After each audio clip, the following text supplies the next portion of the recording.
just west of Germantown, Pennsylvania. The elementary school-age boys enjoyed the thick-treed, wooded area not far from their modest suburban Philadelphia home. They knew the area like the back of their hands, from playing in the woods daily before dinner. "Race you to the waterfall?" cried out the 9-year-old Piotr, as his 7-year-old younger brother tried hard to keep up. 027. "No fair, Piotr," replied young Janek. "You got a head start." Nevertheless, Janek followed his older brother as fast as he could.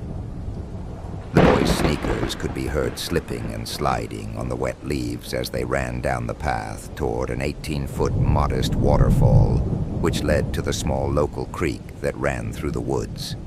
Both were huffing and puffing as they reached the waterfall, but neither would slow down. Pride ran deep in the Tarkowski family, and each dreaded the thought of being the loser in any competition that was held. The older Piotr reached the edge of the waterfall first and raised his arms in triumph as he went to stop just feet from the edge of the cliff. But wet leaves on the ground took away his footing, and the 9-year stumbled to the ground. Grabbing a small tree just 3 feet from the edge allowed Piotr to stop his forward momentum. Janek was not as lucky. Trying to stop, Janek slipped and slid toward the edge of the cliff. Piotr screamed out and extended his arm in an effort to catch his younger brother. But it was all in vain. Janek slid off the edge and headed downward to the rocky creek below. "Janek!" Piotr scrambled to his knees as he moved to the edge of the small falls. On the ground below, he could see the body of his brother lying in a contorted position with his left leg twisted 90 degrees from its natural orientation. Janek's head was lying against a large boulder near the base of the falls, and the boy was completely motionless. "Janek!" Piotr called out several times, hoping that his brother would move or somehow acknowledge the yells.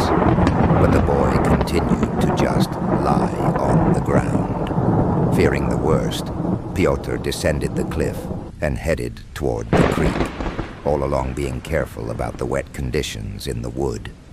Soon he reached the bottom and moved briskly toward the body of his brother. From a distance, he could see a light gray mist now covering the area where the body was laying. The mist seemed an oddity, given the relative warmth of the fall afternoon. But Piotr didn't have time to consider it. He had to reach his brother. After following the twisted creek path, Piotr finally reached the bottom of the falls and Janek's motionless body. He moved towards the body, but stopped in a lurch. Standing next to Janek was a large gray dog, appearing to almost be guarding the body. As Piotr continued to move toward Janek, the dog raised his head. Piotr gasped as he realized that the animal was not a dog, but rather a gray-colored wolf. The animal seemed almost inquisitive as it looked at Piotr.